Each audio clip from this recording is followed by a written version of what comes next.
Hi, everybody. Andrew Champagne alongside JD Fox for this week's edition of Champagne and JD. I am back from a 1 week sabbatical, and before we go any further, JD's punishment for his incredibly incorrect statement at the top of last week's show about how my birthday wish was to not do the show named after me, his punishment is to make sure the train stays on the tracks this week. We have a very special guest, JD, and I'm going to give him an introduction, even though he doesn't need one, because that's just the kind of guy I am. He is the track announcer at Gulfstream Park, which opened up its meet on Wednesday. In fact, it closed its opening day program just a couple hours before we started recording this show. He is the one, the only, Peter Aiello. Pete, welcome to the show, buddy.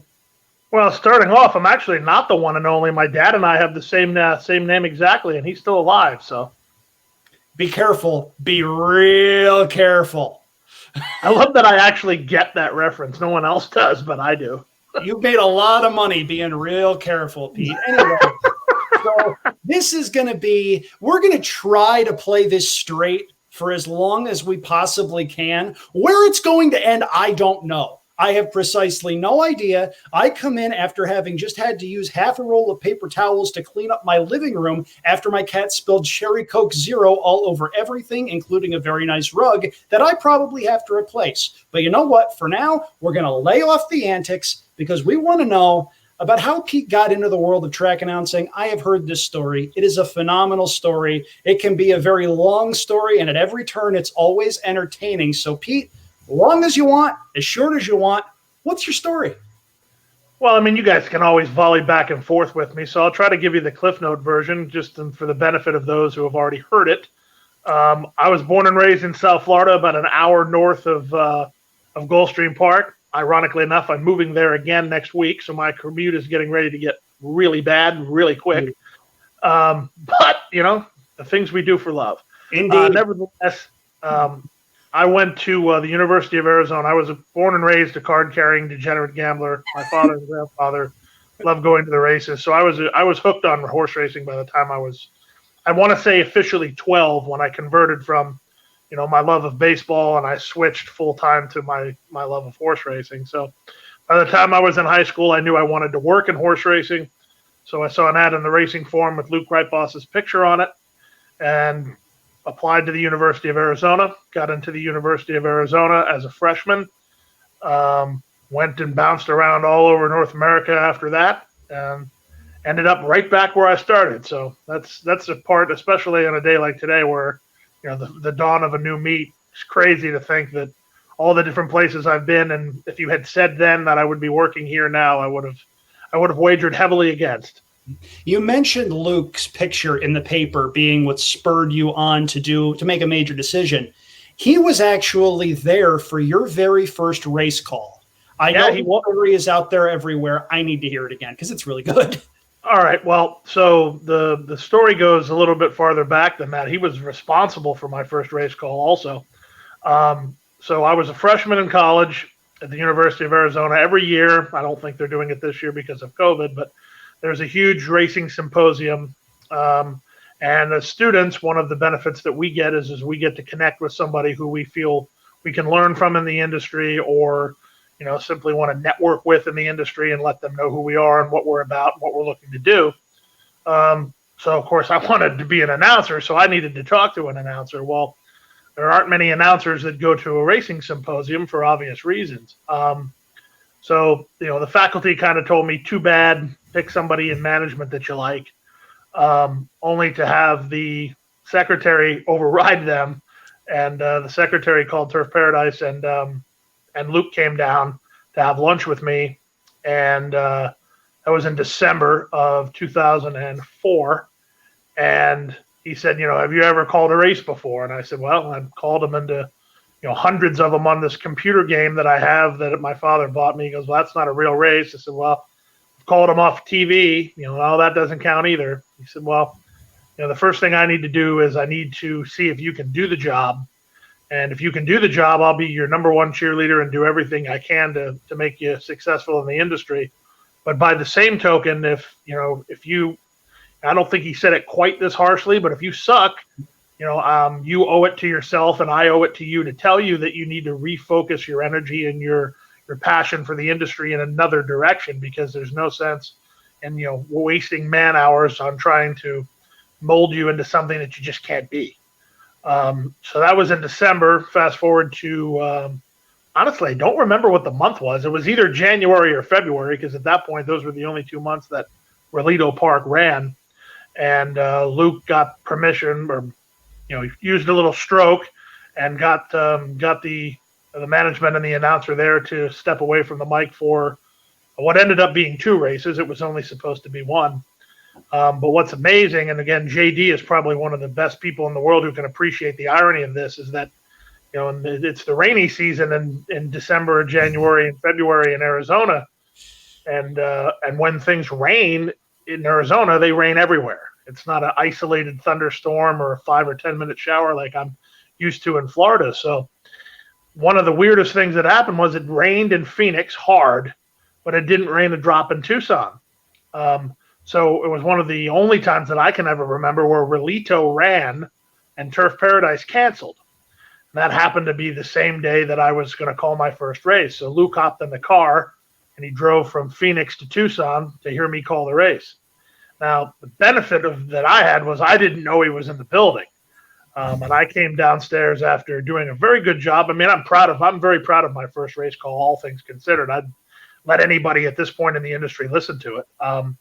And I came down off a press box, by the way, which ended up being condemned only months later. But I ended up going down the rickety old staircase, and I got to the bottom of the staircase, and Luke was standing at the top of the grandstand. And I said, Luke, I didn't know you were here. And he said, I had to come listen to your first call. And I said, well, how was I? It was about the longest 4 seconds of my life. He goes, well,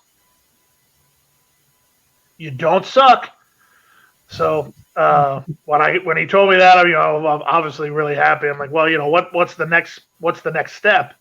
And he said, well, I'll go downstairs and I'll talk to Red Davis, who was the head of the Arizona County Fair circuit at the time, and he was the director of racing operations and doubled as the announcer, but didn't really care much for calling races. And I mean, I love Red to death. He's no longer with us, but he talks like this, so you can't really figure. He sounded more like the Macho Man than he did a track announcer. Oh yeah. So I called No, it was pretty good. I called my very first race at the. I shouldn't say that. I called my very first card, where even though I wasn't listed in the program as the announcer, you could consider me the announcer at the Cochise County Fair in Douglas, Arizona, right on the other side of the border of Sahuarita, Mexico. So that's. You can ask me follow-up questions from there, but that was the genesis of it all. Oh, you're pointing at me. Arizona racing. This is your main street. This is bread and butter. This is an 88-mile fastball with a kill me sign written all over it. Come on. I will say that, obviously, I grew up on the California fair circuit. So when I moved to Arizona and found out about the fair circuit here, obviously a little different. And a little bit of a unique scenario. And you realize when I grew up, obviously, Stockton was my home course, but, Fairplex. I mean, there was some big racing that was still happening on the county fair circuit, and it still is. I mean, obviously, Andrew took his first trip to the Big Fresno Fair last year and in 2019. But for those that haven't had the experience of going to an Arizona racing fair, I think it's a once-in-a-lifetime thing that you really have to go out and experience if you're a fan of horse racing. Absolutely. And what was one of the things that was so interesting is that no matter which of the fairs you went to, there was always something unique about that particular fair, whether it be, just from a racing standpoint or from an infrastructure standpoint. If you're me, every one of those booths was a different setup. I mean, at Douglas, you were not that high up, but if the piece of plywood that was holding you in the press area, it was literally like a little platform, but if that piece of plywood gave way, you would have been at about the 4 path on the track.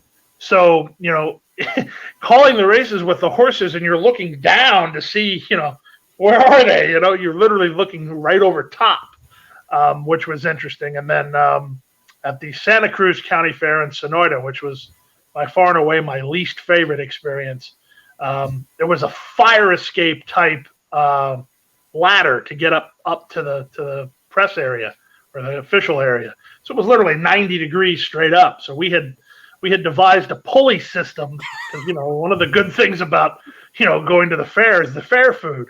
So we had a pulley system with a basket that would go alongside you, and you'd holler up to somebody and they'd be pulling up your food as you're climbing right alongside it because it was impossible to carry anything up there. And then my favorite one of the county fairs was the one, actually, ironically enough, the first Arizona fair I went to before I even thought about being the announcer was in October of my first year in college. It was literally a wild goose chase that ended up being amazing. Was the Gila County Fair in Globe, Arizona. And I mean, a lot of these towns, just to put it in perspective for folks, you got to kind of get lost to get there.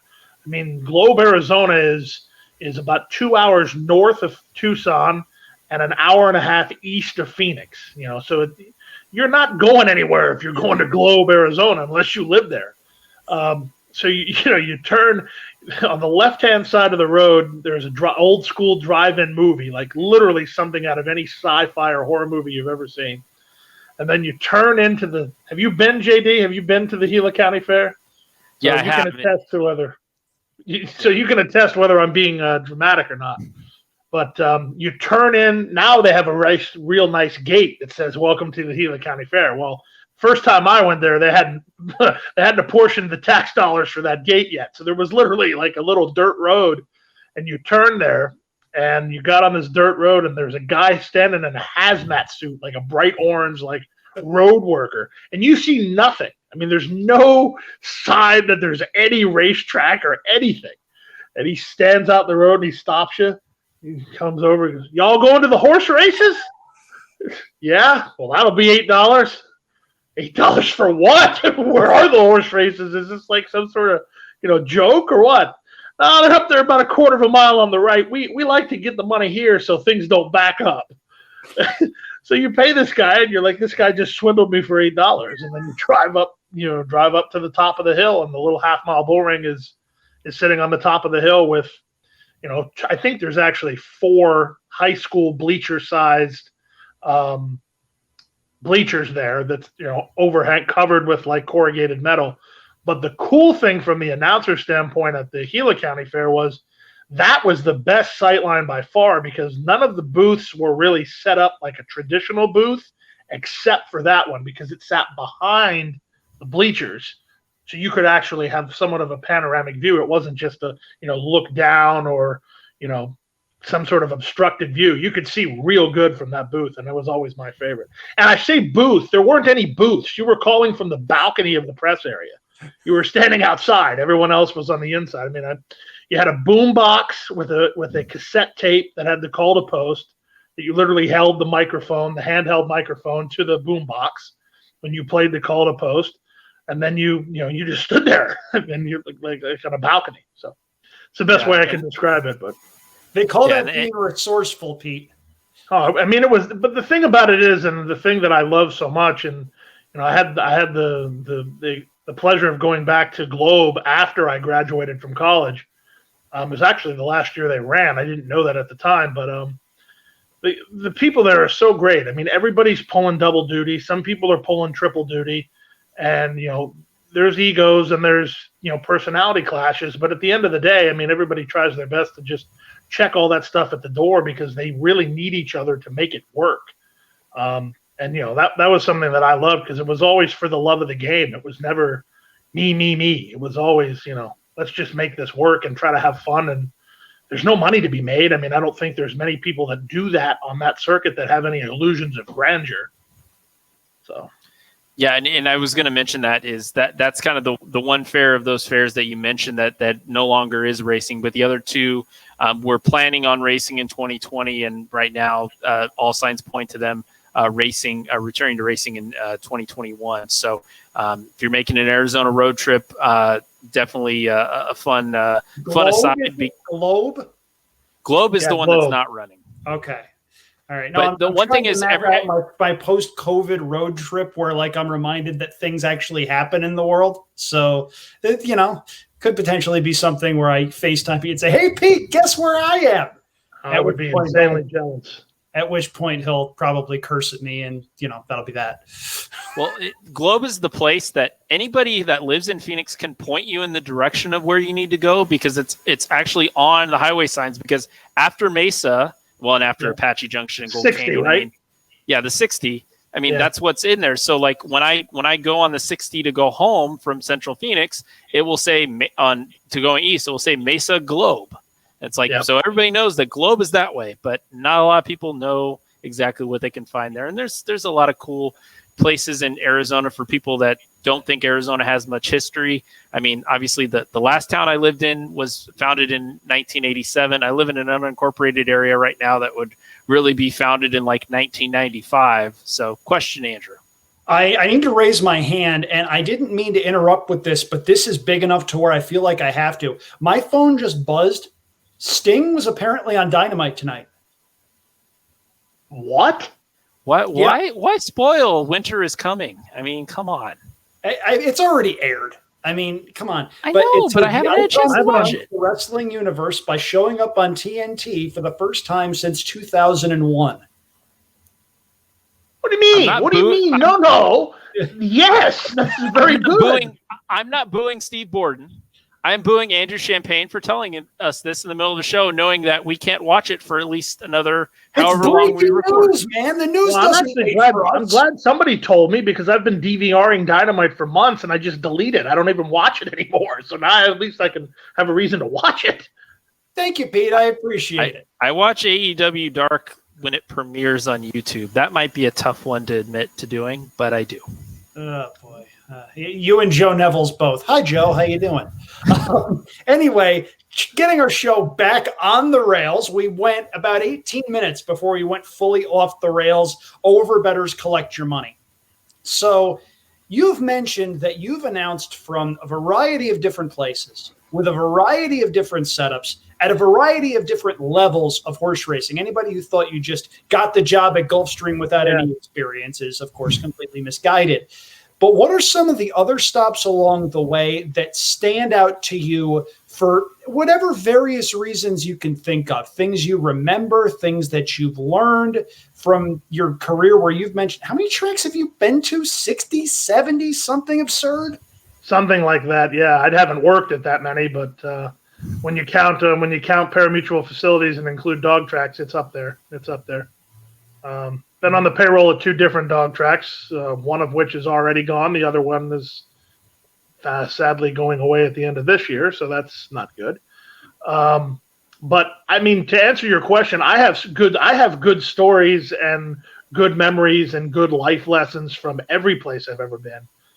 So just take your pick. I went from I'll give you the timeline, and you can tell me what stories and what do you want. I went from the Arizona County Fairs. That was my first gig. I didn't get paid. I got paid in experience, and I have some unbelievable stories from that era, including staying at my friend's house in Sahuarita, Mexico, and being awakened in the middle of the night because my 2 drunk friends were getting chased by what we later found out was the head of the local cartel there, trying to pick up his woman at a bar. Then I went to Finger Lakes, and I spent the summer at Finger Lakes. My logic there was that I wanted to get a demo tape put together. I have got a demo tape of the county fairs, and that's on YouTube if you want to indulge yourself and laugh at it. But the problem with that is that they only have 1 camera, and it's a head-on view, so you really can't ascertain other than what I'm saying. If you take what I'm saying as gospel, that's fine. But in terms of trying to get a job, it's really not something you could use for that. Might be an opportunity to use it to get in a position to make a demo, which is how it worked out for me. So my logic was that I was going to work with Ross Morton, who had been at the track since they opened, was the only announcer they had until he passed away. I said, well, at that point I was young in the business, but I acknowledged that, job security and track announcers didn't really want to help the next man up because they were worried that the next man up was going to take their spot. So I said, well, if there's anybody that has job security, it's got to be Ross Morton. Let me go to Finger Lakes. And that backfired badly because, he he was up in age at that time, and he wanted no part of me because he thought that they were bringing in his predecessor. I mean, he let me call a few races, and I learned a lot just by being around him in terms of, seeing what the industry is after being in the industry for so long, and so there was a lot of life lessons there also, but I can't say as that wasn't a character building summer for sure. And then from there, I went back to school, obviously, and then the following year, I went to Northern Alberta, and we could probably do a whole podcast about that. What do we say? Grand Prairie. That was my response. When you said what I wanted to hear, I wrote it down because that's what I wanted to hear. We could do a whole podcast with Grand Prairie stories. I got some great ones, so we'll get into that in a second. But just to give everyone the timeline, from Grand Prairie, Alberta, I went back to finished up school. First job out of school was in the racing office at Prairie Meadows. I was assistant racing secretary at Prairie Meadows for 2 months. And then I got hired as the track announcer at River Downs in Cincinnati. And I spent, I think it was either 5 or 6 years in Cincinnati. Worked one winter with Bill Downs at Beulah. He was the announcer. I was just a lowly placing judge, but it was the next stop on the circuit, so it kept me employed. And then 2009, Hialeah reopened, which was always dream territory, and that was how I got drawn back to South Florida. So those were my stops along the way, but I got stories and life lessons from all of them. So where do you want to start? Let's start with Grand Prairie, because I know JD really wants that. And I just pointed the wrong way. It's a 50-50 proposition. Everything's backwards and mirrored. I will say that both of us, and at different times, did completely different things at Prairie Meadows. So I'd love to go back to that at some point, but obviously that might be another show. But Grand Prairie, I want to hear all about it because Prairie County, Alberta, that is a place. It really was. I mean, I shouldn't say this out loud because obviously Gulfstream is my favorite gig, obviously, for obvious reasons. But in terms of being treated as an employee, in terms of like compensation and just the way you were treated. I mean, granted, there was a negative unemployment rate in the province of Alberta when I was there. They were hiring cashiers at 7-Eleven and giving you a $2,000 signing bonus if you signed an employment contract for 6 months. I mean, it was just crazy. So they had money to spare, but nevertheless, I got treated. I was technically an intern, and I got treated, better than I ever have. I mean, it's not exactly going in sequential order, but I got off the airplane. It was the first and only time that I ever had somebody holding one of those signs with my name on it at the bottom of the concourse. Now, granted, he worked for Horse Racing Alberta, but to me, I didn't care. And he's a close friend and, did a lot for me. But I remember we were driving to Edmonton because the airport's not anywhere near downtown. And he said, I'll take you to the hotel. You can freshen up and then we can go to the office. I said, well, what hotel am I staying at? And he says, the Crown Plaza. And I'll never forget what I said to him. I looked at him with this bewildered look like I was being pranked. And I said, you're kidding me. He goes, no, why? Is something wrong with that?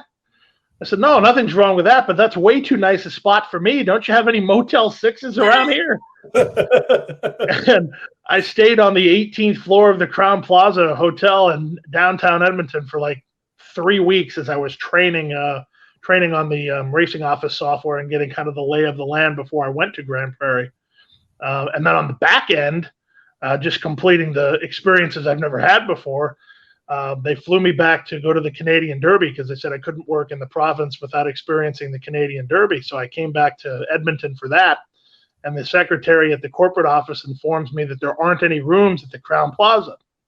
And I said, well, that's fine. I'm low maintenance. And she said, no, we got you a room at the Radisson. Okay, well, fine. So I go to the Radisson, and the lady says, oh, yes, you'll be in the executive suite, sir. So I go up to this hotel room, first and only time in my life, and I can promise you it will probably be the only time in my life unless somebody else picks up the tab. But there was a hot tub in my room, which was just crazy. So that, I mean, those are just, that's just to gloss it over. But we went to Grand Prairie, myself and Jackson Widdop, who was director of racing at Stampede Park in Calgary. So the year I was there, And if I'm going too fast, give me a stop sign. No, man, go ahead. The year I was there was a transitional year that Stampede Park in Calgary, at the Calgary Stampede, was done with thoroughbred and harness racing. They had finished their thoroughbred meet and they were done. They weren't going to run on the harness meet. So Horse Racing Alberta at the time paid Greg Kuhn, who for harness racing aficionados is the god of track surfaces and harness racing. They paid him to go to Grand Prairie, which had a half-mile harness track, but it was a, for lack of a better term, it was a fair track. It wasn't fine-tuned for world, good racing. They paid a couple $1 million for him to go up there and redo the track up there. And so Jackson came from Calgary to, run the harness operation that he had ran for years at Stampede. And then they put me in the number 2-man role. And I was going to go learn from Jackson, and did. And we would go up there and kind of run the show up there. But we were employees of Horse Racing Alberta that were on loan to Evergreen Park, who was hosting the meet. But if it makes any sense, we were kind of calling the shots. No different than, I guess, like a Hialeah at Gulfstream type scenario where you had people from, each track or each entity involved, but, where did the buck stop? So he had never been there either, which was funny. And we got into his Acura and we're driving and we get 4 hours north of Edmonton. And the little Alexa, Acura girl goes, "Warning, you are now entering unverified areas. Please consult a map if possible." And every direction that we got after that was a guess. It was like a GPS. Well, you need to go this way. We don't know if you can, but you need to go this way. So, she would say, "Please make a left turn if possible." And we would look to the left and there's a lake. So nope. So we would drive past, rerouting. "Please make a right turn if possible." Okay, we can do that.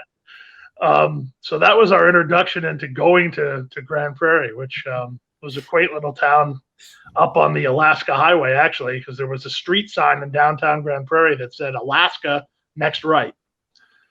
So that's just the start. I can keep going, but that's just the start of. So you said after 4 hours the GPS sort of gave up, but how long did it actually take you in the car? I think it was 5.5 or 6. So you basically went the last hour and a half to 2 hours just completely guessing and laughing uncontrollably every step of the way. Oh, that's and then we also figured out, and I'm sure there's going to be somebody who's watching this that's living in northern Alberta going, "Yeah, that's not true." But as far as I can tell, it's true. I'm not going to embellish, but we kept, we drove by and it was a very rural area. There's a house every 2 miles type scenario. But we noticed that a lot of the houses had couches out by the road. And, we made a joke of it. We said, man, everyone's getting rid of their furniture. What's going on?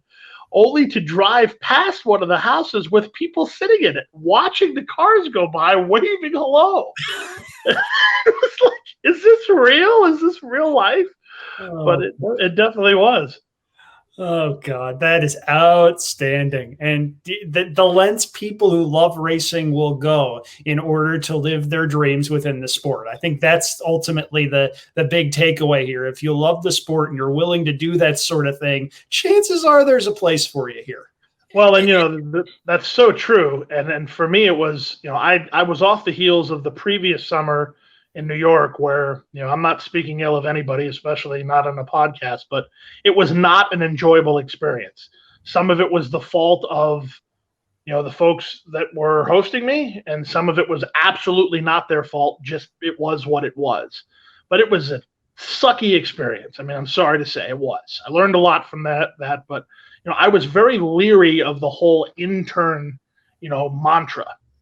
And so when I wanted to go and do I literally said to the school, I said, I want to go somewhere nobody's ever been because I don't want to have some sort of stigma as the intern. And I want to contribute to the operation. That was my other condition. I said, I don't want to be an intern. I want to learn by doing. And, because from my perspective, it was my last internship, so to speak, before I graduated, and I needed to have some sort of concrete skill set. And I ended up being 100% right on that because it was working at Grand Prairie as assistant racing secretary that gave Dan Ducey the confidence to hire me as assistant racing secretary at Prairie Meadows. So, but for that, there wouldn't have been my first job in the industry.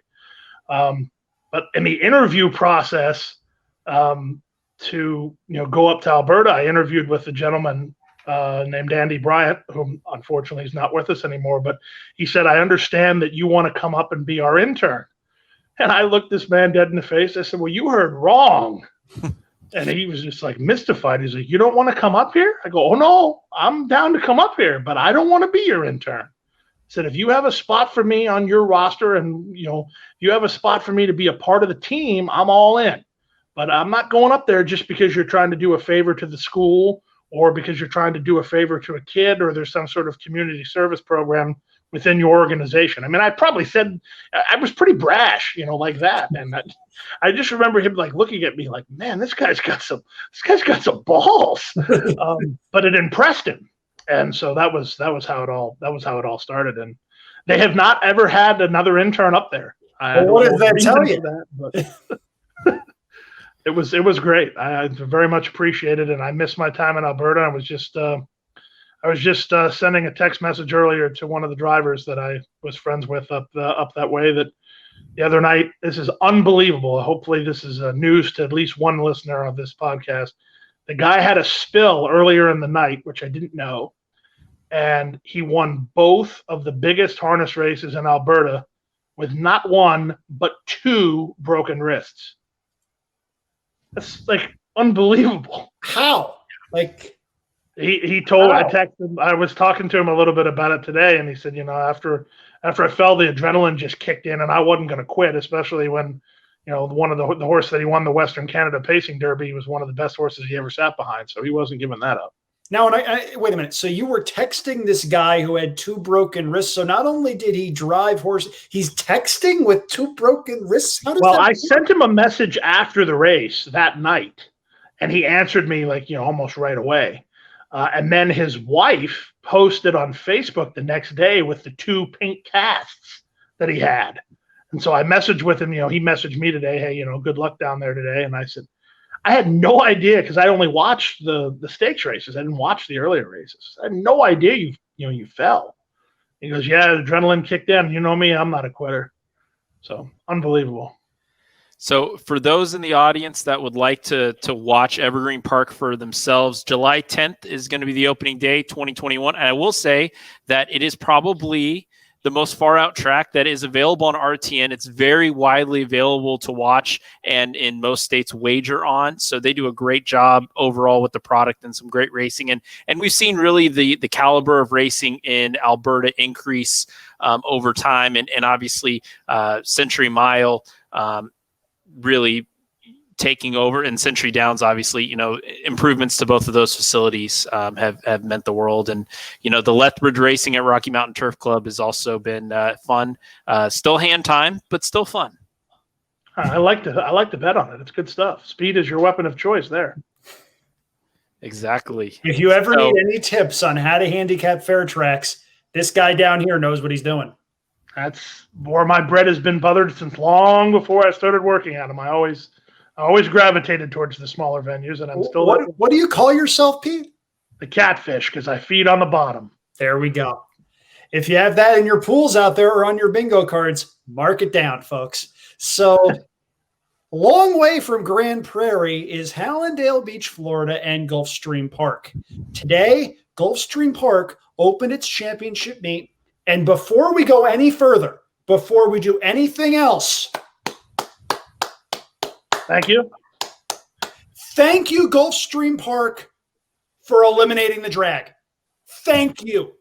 As a handicapper, as a horse player, and as a fan of this game, when post time means post time now, that's a heck of a precedent. So Gulfstream Park, if anybody out there other than Pete who works there is watching this, thank you. As a handicapper, I genuinely appreciate it. Well, I think it's one of those things where, I don't want to speak out of turn, but Aidan Butler, spearheaded the effort, who's, now in charge of Florida racing operations and racing operations in general. But I have a theory. I could be 100% wrong. I haven't talked to him about it, but I have a feeling that there was enough, general constructive criticism about that. The horse players, and I say it all the time, with my own personal Twitter. I don't mind criticism as long as you keep it civil. If you keep it civil, you might actually get through to somebody. And I think that there was enough feedback that was I'm pretty confident that it overwhelmed everybody in management as to just how over, that change went. They thought it would be, 3 or 4 guys maybe sending an email, but it's not. It's universally praised by, horse players, racing networks, on-air personalities. Everybody's making a comment about it. So one step forward, and we'll make another one step forward soon, I'm sure. No kidding. The product at Gulfstream, of course, is top notch. Championship meeting, you get championship caliber horses. You were on the mic for the very first Pegasus World Cup, that race coming up in January. And there's a lot of good horses stabled down there in Florida. Of course, last year's meet helped produce Tiz the Law, who went on to win the Belmont and win the Travers. Mucho Gusto winning the Pegasus as well. But Pete, what is it like for you going back to Gulfstream Park to start this meet when Gulfstream had its last championship meet back in March? That was when COVID became a part of everybody's vocabulary, and everybody was struggling with how to deal with it. What do we do? How do we roll it out? How do we keep people safe? How has it been for you going back to that booth now that everybody's had some experience in, God, I hate this, but I need to say it this way, in what I guess we have to refer to as the new normal? Well, I mean, for me, it really hasn't changed much. The number one day-to-day, there's 2 things that are different, and they're both somewhat tongue-in-cheek as far as my day goes. Is the first thing is I'm not allowed to wander the building and talk to fans and commiserate with friends and horse players like I like to do before the races, and that's just common sense. And then the other thing that I'm quite fond of, that I can wear polo shirts now because I'm not on air, so I don't have to worry about it being in a suit and tie every day, which is lovely. I love that. Hey, you never know who's watching. There might be a memo coming down the line. Well, I mean, but I'm not on camera, so unless they can come up with a couple of way to get me on camera, I got a whole closet full of clothes. I'm ready when they need me. I'm just saying, you have a legion of fans who, would be very happy to see you on camera more. I think it's just you trying to bust my chops and lead into the next segment of the show. Me bust chops? Perish the thought. I thought you were going to mention Yard House being open as one of the keys. What? Yard House is open? Yard House has been open. I'll be right back. You're not going. I know you're not. Great place. Yard House is a great, fantastic, wonderful place where dreams are made. There's a bunch, of course, here in California, but a Yard House at a racetrack, yeah, that sounds pretty darn good. You haven't been. I forgot about that. Yeah, no, I mean, it's literally in the paddock. I'm not joking. Geez, that's where I'd retire to. It sounds like. Yeah, and then you have to deal with me every day. So I think this is a coincidence, but also not at the same time. It's somehow like just mad, like something drew me to it. But I've been to Gulfstream Park twice in the last 3 years.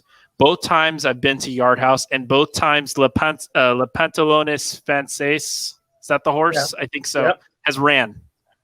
Well, that hasn't been recently, though, because she hasn't run in a few years now. Exactly. Yeah. So it's been a couple years, but both times I've been to Gulfstream, that's happened. Love that. Joyce Kelty trainer, Shananowski up. Yeah. Shananowski. She wrote a lot for Alan Jerkins. How sick am I to know that from 4 years ago? It's okay. I remember somebody telling a story in a college class 15 years ago, and I don't remember what I had for lunch. So I think it's one of those degenerate characteristics where it's a selective memory, and you try to just decipher why things are important whenever something like that comes about. That's very, very true. Very true. I mean, it's the old degenerate concept of we never remember anything about our wins, but I can tell you every detail about the 7th race today at Gulfstream Park, where the 5-horse looked like that horse was home, and it was the 4, actually. It was the 4. The 4-horse looked like it was home. The 1 pressed the pace and just forgot to stop, and the 4 forgot to go by, and you actually had to yell on camera, "Come back! You're going the wrong way!" Yeah, it was like the Wizard of Oz. Every time I do that, I think of the Wizard of Oz. Come back. Oh, please come back. And that was literally what happened. I mean, I went and gave I gave one of the placing judges a good old fashioned hard time about that. So See, what comes to my mind is planes, trains, and automobiles. You're going the wrong way. You're going to kill someone. How does he know which way we're going? the few times Steve Martin actually fell for it. I love that movie. I just watched it again the other day. Oh, it's fantastic. They build it up to the end of it, and then they build, and then you hear those two going, "Blue Moon of Kentucky, keep on shining," in the car where only the radio works. My favorite part about that, honestly, Pete, was we got a European kind of winner's photo because we had the jockey down by the horse because they had already unsaddled the horse. That was what I gave the placing judge such grief for. I said, go down there and apologize to those people. I said, they don't win a ton of races. I mean, they do fine, but they don't win a ton of races. I said, you ruined their one win of the day of the championship meet for the next month and a half, probably. And you ruined it because you didn't put the numbers up in time. I was just, of course, teasing. But of course, yeah. My goodness. So there's a lot going on at Gulfstream Park. One of the things that I'm going to be curious about, and Pete, I know you have mentioned this to me, one of your favorite days of the year at Gulfstream is the Clásico Caribe. And it's not happening. The R is the correct way.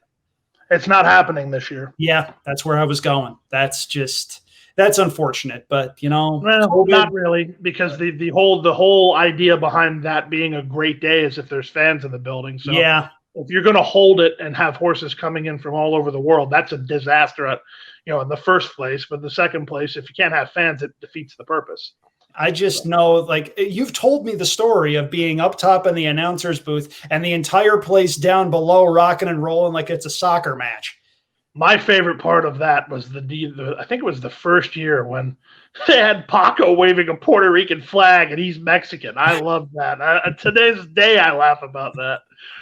Oh, Jesus. At any rate, though, even in a COVID world, there's a lot going on at Gulfstream Park. They're running on time. As a result, they're getting more betting money from yours truly. And that's the other thing that I want to point out here. When tracks do the right thing, support them where it counts. Otherwise, you're just pissing and moaning for the sake of pissing and moaning.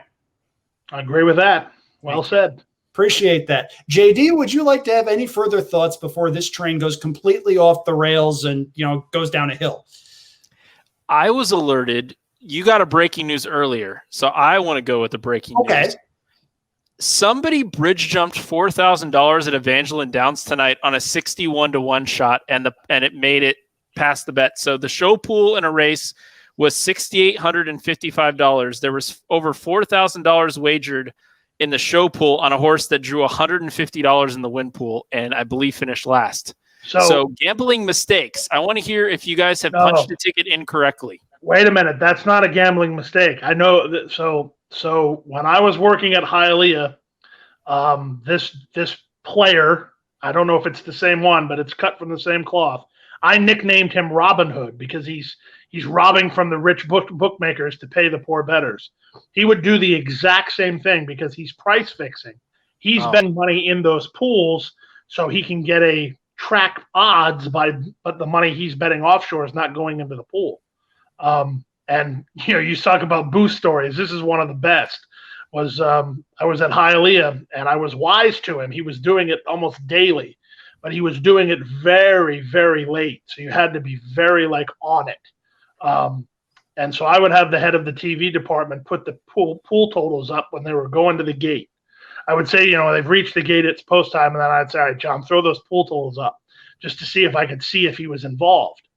And there was one particular day that he did that. He bet 4,000. I think it was 4,000, 3,000 or 4,000 on a horse that had no chance of any kind. Meanwhile, I had a strong opinion in the race. The 2 was 3-5 and he was not losing unless he fell off.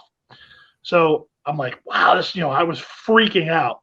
So the booth at Hialeah was literally in the grandstand. So I had a beeline. It was probably 70 yards to the closest betting window inside this little VIP area we had. So I come barreling around the corner of where they go out to the track. And the owner is walking exactly the way I'm coming in the opposite direction. And I hit him like Ray Lewis hitting a quarterback. I mean, boom. And I had to hold him up so he didn't fall down. He goes, "What the hell are you doing?" It didn't even stop me. I said, "Sir, we're giving away money around here, and I got to get some of it." And I just ran. I made sure he wasn't going to get knocked down. I ran in, and I bet $100 to show on this horse. He paid $340 to win and $18 to show or something. And I had to explain to the owner why I almost knocked him out.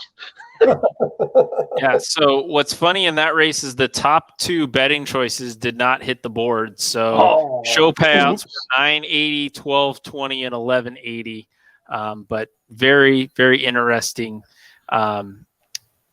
And yes, I guess that, I wasn't even thinking the price fixing angle of that, but that makes complete and total sense. Then there was not to belabor this point, but there was another amazing gambling story. I was hooked for a lot more than I needed to be hooked for one day. And this horse was coming in from Chicago, Midwest Thoroughbreds, Roger Brueggemann trainer. So it was like a, confidence builder type scenario. So, and I'm not one to bet horses to win, as a general rule, just straight win bets, let alone as chalk. But I'm in this like Gamblers Anonymous frame of mind where I need to cash a ticket for my psyche. And I'm trying, even if, at that point, I'm yodeling in a canyon, so to speak, because I'm just so far in the hole that cashing a ticket for $70 is not going to do me any good. But I didn't care. I just wanted to do it. So I'm waiting for this horse to click down to like 1-5. I figured he's legit 1-5. So I bet like $80 to win at 3-5. Doesn't move. Floats up to even money. So when he floats up to even money, I bet another 100. Then he stays at 4-5. So they're going to the gate, and he's still 3-5. So whatever money I had left in my checking account, I deposited it and I sent it in on this horse. Ended up having like 400 to win on this horse. Might have been one of the biggest win bets I've ever made in my life. So the gate opens, and this horse clicks down to 1-9. I'm like, "Oh, you stupid idiot! You bet a horse to win at 1-9." Going around the far turn, and you can Google this story because this made the racing form. He goes from 1-5 to 9-2 and wins by about 9. And that same guy had bet $2,000 to win on everybody else, and drove that horse up to an $11 winner. So that guy is all right by me. I love him. I was going to say, you got to find him. Yeah. Provided he's not like in the canyon now. Yeah. I got all the way out. Somebody sent the helicopter in and let me climb on the ladder. Well, bringing the conversation full circle, obviously we got one of our Arizona guys, Michael Chamberlain, down at Evangeline. So talked to him this morning. We should get on at some point. We got Don on last week or week before last. So that could be like one of the next ones that we do. A couple of the next ones we've got are going to be a lot of fun. Speaking of a lot of fun, I'm going to kick this off by telling the story of how I got to know Pete.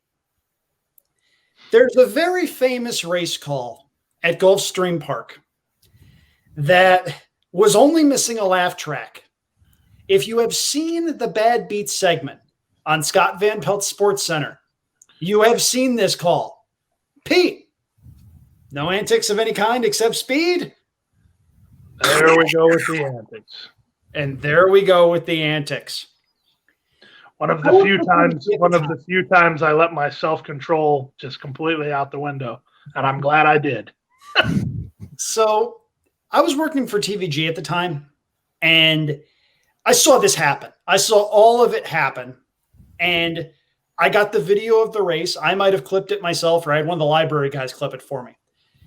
I did not know Pete at all, like at all. If you had been this, dyed in the wool, pain in the neck guy, you'd have like sent a Twitter army after me. Like it would not have been pretty. But I took no antics of any kind and inserted it into dramatic moments from cinema where there were plot twists. The very first one that I did was when Fredo got shot in The Godfather Part 2. No antics of any kind. And there we go with the antics. A couple of people picked up on it. My buddy Danny is one of them. Sham I Am Not picked up on it a couple of times. If you search for the hashtag Aiello Bomb, you will see all of these videos. Pete, to his undying credit, in something that I will always be grateful for, laughed his head off. Well, I still laugh about it. What's not funny about that? Well, I'm just saying, there are some sensitive people in this game, and if I had ticked off the wrong track announcer, I'd have gotten buried somewhere. Sensitive is a relative term about a relative. You could say it about different topics, but I never try to take myself too seriously, especially when the reality of the situation is that was that might have been my coming out party in a way. That it's one of the few times it's so funny to me. I'm not going to go off on a complete tangent here, but all of the things that everybody on social media knows me for or likes me for, that's a better way of saying it, are all things that were part of my shtick when I was in Cincinnati. And everybody in Cincinnati told me that would never work at a bigger venue. And, just slowly but surely just trying things out. Let me try this. Let me try that. And I'll tell you, every one of those things, with the exception of the Who Do You Like Here, but I mean, even that was along the same vein. Easy Money certainly originated in Cincinnati, so it's just funny that that's all the way the small tracks help you formulate your career when you head farther up the ladder. So they just thought you were going to be living on the air in Cincinnati and retire to do a nighttime show at WKRP when you were done? I loved my time in Cincinnati. That's the best announcer booth I've ever been in. I mean, if you couldn't call races out of that announcer booth, you need to not, go find something else to do. Yeah, I could go on and on and on about Cincinnati simply with what I know about watching WKRP reruns, which I was raised on, and we'll get back to that. However, I need to pause and do something for just a moment. JD, can you kill some time for me? Oh boy, he's got props. So I will say, Pete, that you're probably famous for two antic calls at the end. We had obviously the other big one, which was involved with the Rainbow Six with the jockey falling off. Yeah, with cryogenic. Now the cryogenic story I have was I normally am very much like you. I'm not a big win better. I had a $50 win bet on that horse because my day was going bad, and I'm like, speed, here we go. And then obviously I was not the worst beat of that day by far, but that was still a pretty bad beat for me. That was one of those, both of those races I actually remember, or my body mannerisms. And, it's just something that it could have happened, yesterday, as far as I'm concerned. I just remember when cryogenic and I saw Jaramillo starting to, get ready to fall, I'm leaning like, hang on. And then I cryogenic. And then I think I just said like, wow.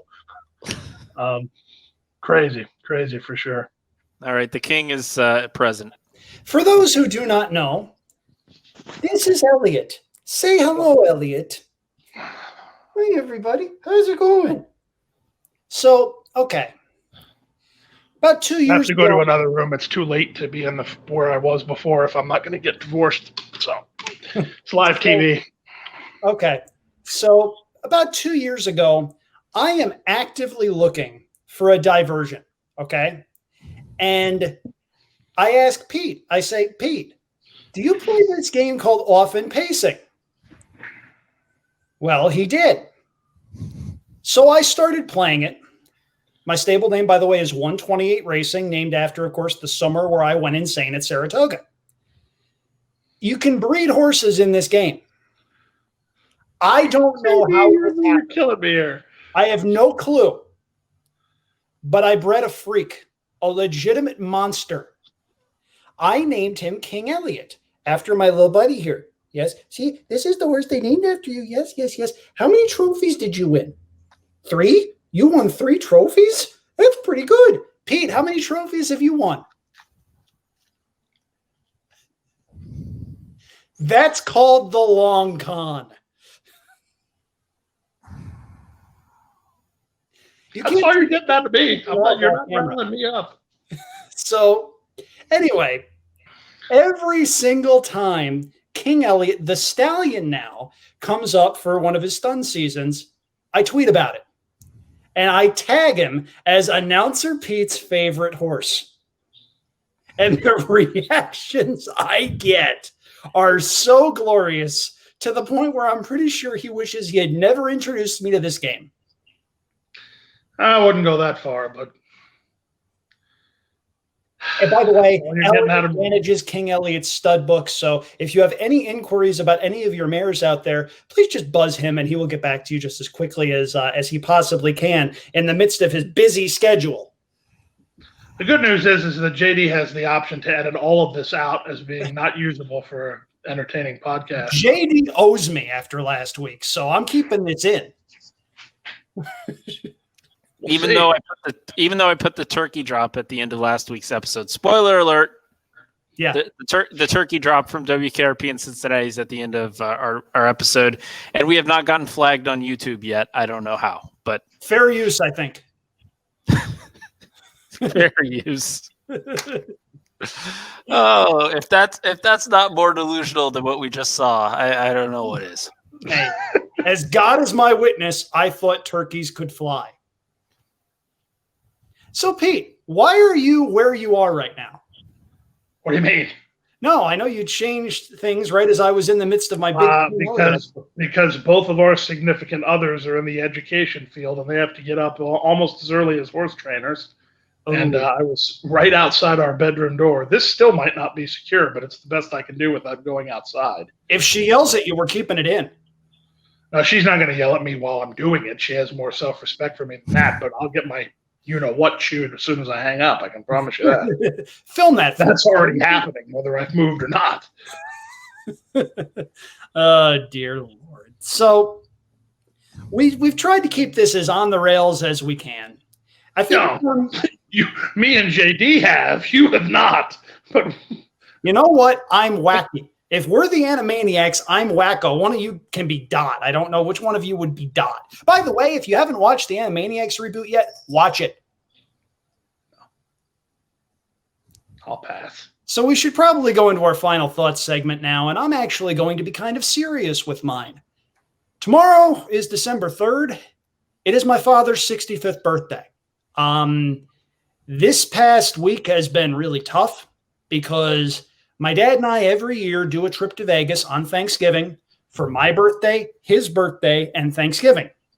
Obviously, with COVID, that did not happen. This has been something we have done every year since I have moved. He's basically responsible for all of this. So if you've ever had a beef with me for any particular reason, it's his fault. Just saying. On a serious note, Dad, if you're watching, happy birthday. What do you mean if you're watching? He's watching. You'd be surprised. No, he's watching 1 to 9 on the morning line. I don't know. I've had to tell him. I said, oh, did you see my show this week? What? Did you see my show? What? Watch my show. Well, now he's got to watch the show, all the way to the end. Yeah, but you're the obnoxious guy that makes sure that you tag anybody who's mentioned in the show. I mean, yeah, but, we'll see. It might be a case where I have to cut this out because, an hour is too long for his preciously short attention span. Well, the one thing I will say is I will say happy birthday to your dad. And I will also say that for the last month, whenever I have a bad beat, your dad seems to have the other side of it and wins. And I want that streak to stop. Even though it's his birthday, I want that streak to stop because the amount of posts I have gotten from Dave Champagne where I talk about a bad beat, and he's like, it was a winner for me. I'm like, come on. Well, I think that just goes be right. That goes back to Andrew's prior point about where he got it from. Oh, my goodness. Yeah, the apple did not fall far from the tree. I'm just saying there.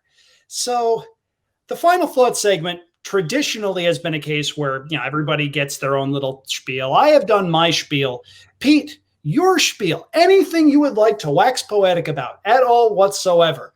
This is a completely wide open segment. You can talk about whatever you want, and nobody's going to shut you up. We're like Paul Heyman with a booking sheet. Talk 4 or 5 minutes. Go.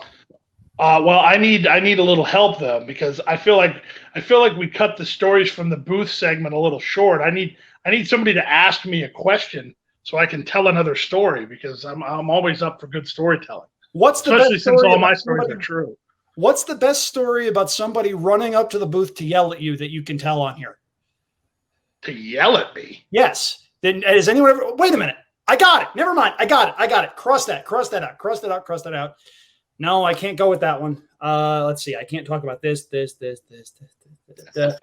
Gabe Pruitt in the booth when you gave the thumbs down in the middle of a race. that was just me being a rare showman because I knew he was taping it. That's not exciting. Come on, JD, help me out here. Champagne's dragging me down. I need a little softball here. Rule number 1 is to not get you fired. Well, I don't care about that. I got all kinds of stories from places other than Gulfstream. That was the whole point. All right, we talked a lot about Arizona racing, so I think I want to hear your best racing fair story about a race. I'll give you kind of a precedent. So Joe Neville's, who's on our show a lot, and I'm not saying this to get at you, Pete, because I know there's a direction I could take this, but I'm not going to go there. Please don't talk about that stupid cat of his that he wants everyone to believe is not his cat. It wasn't, but he has a great story he tells and has photos of a jockey smoking during the post parade at a Michigan track he was covering. Yeah, me and him have that in common. I also have a story of a guy who was smoking in the post parade. But my story I think can beat his because at least my story has a funny ending. His is just the smoking in the post parade. So now I can tell the story. Thank you, JD. So one year. At the Santa Cruz County Fair in Sonoyta, we had 9 riders for 8 horses. Well, one of the riders got a DUI on the way in. So we had 8 riders for 8 horses. So everybody had to cowboy up. Everybody had to do their thing. So the gentleman who was fined for smoking in a post parade was affectionately known in the jockstrom as Hugh Hefner because, even at his advanced age, he thought he was a playboy. And he had not rode 8 races in a row in 25 years. So my friend had a horse that was in the 6th race that day. So he comes into the paddock. He has no air left at all. He's really struggling. And so my friend says to him, "Okay, Terry," he says, "I know you're tired." He says, "I'll make this one really easy on you." He says, "All I want you to do," he says, "is smooch at him 3 or 4 times leaving the gate and just take a nice long hold of it. He'll tug you to the lead and you don't have to do nothing else." "Okay, boss, okay." So sure enough, the horse makes an easy lead going into the far turn. He pulls up. So this is my friend's best horse. So he runs out onto the track. He says, "Terry, what the hell happened? Is he okay?" He says, "Boss, your horse is fine, but I am tired, and I was not making it to the finish line." And he booked off the last 2 mounts because he couldn't. Hey, what was the term exhaustion from the media office, at least? Or if there was another time at that, I shouldn't tell this story because I might get somebody in trouble. That's how you have to tell the story. You can't preface the story by saying I shouldn't tell this story and not tell it. I want to say it was the next day. We were still short riders, so this guy shows up. I'll leave the names as anonymous, but the guy shows up. He's been ruled off from like everywhere in the world. And he says, "Hey, I want to ride here." And they said, "All right, we'll get on the scale." He's like 140 pounds with no tack. They go, "Oh, you heavy bastard! Get into the sweat box. If we need a rider, we'll call you." So he takes his 6-pack with him into the sweat box. And now this story can be verified by somebody who's in the industry and lives in Lexington. That's all you're getting out of me. But he calls me up because he was working in the gate. I was calling the races, and there was a late rider change. This guy gets to ride. Right, the guy comes out of the sweat box. He's not only hammered, but he hasn't lost any weight. So the clerk at scales is in a funny mood. He goes, "You know what? Go ahead and ride the 1 horse here. We need a rider." So he calls me up. He goes, "Pete," he goes, "you didn't bet the 1 horse here, did you?" Because I was, trying to bet I wasn't getting paid. I was betting to make a salary. I go, "No, I didn't bet the 1." He says, "That's good because this rider is drunk and he is not going to go very far. And they spring the latch. 3 steps out of there and down over the back of the horse he went. I've never seen a guy fall off the back of a horse before, but he sure did. Oh, good Lord. I just what I thought was coming there, Pete, was that there was a late jockey change and you had to announce overweight, and you were going to say overweight like 30 pounds, and that would have been hilarious. But no, we did have to go. A friend of mine had to go to the post office and drive to Nogales to get the guy Lasix so he could take Lasix to lose weight. Not a different rider, leading rider at the track, because the leading rider at the track was heavy. Damn good rider, but heavy. My goodness. As well worth the price of admission. Yes, that absolutely was. Now, Pete, you sort of, stuck your foot in the trap just a couple minutes ago. Our buddy Joe Neville's, there's a cat that lives in the neighborhood that has been the subject of several of his social media posts. Joe has taken to calling him the little old man from next door. Pete, you are a little old man from next door truther, and I would like to hear your theories on this incredibly important matter. Well, you're going to get me to say some things on this. So riddle me this. Is a crazy cat man of interest to the general public on social media? No. A crazy cat man is not interesting. Somebody posting pictures of their cat is not mainstream interesting. However, posting pictures of the neighbor's cat, who you have slowly but surely earned the trust of, oh, well, that's interesting. Calling that cat old, oh, well, that's interesting. So he has, because of his wrestling fandom, devised this character in this storyline because he wants Facebook posts to get 70, 80, 90 likes because he has to be interesting, and just posting pictures of his cat is not going to get the job done. So he has created this mystique about this little old cat from next door that is not only not from next door, he's not old, and he is living in his living room. And you notice that the cat is always inside when they post. Now that, oh, well, he's found his way inside. Well, I got news for you. If it's not your cat, you don't bring him inside. Oh, we're going to need to get a response from Neville. We're doing a show for 5 people now, and it's great. I'm including Natalie, so that's 5. Are we counting Natalie's new horse?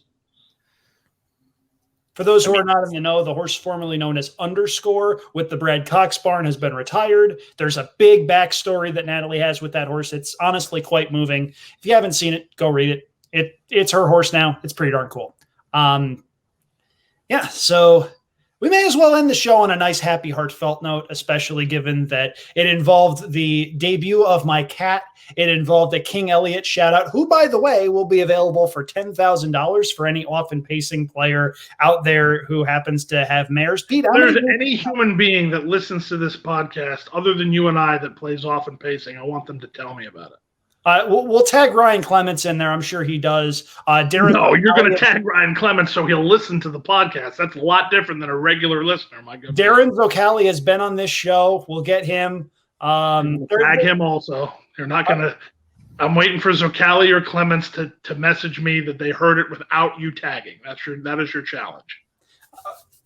Pete. Andrew's going to cheat. Pete, come on. I know he is, but now that's on the record. You assume I have any sort of integrity.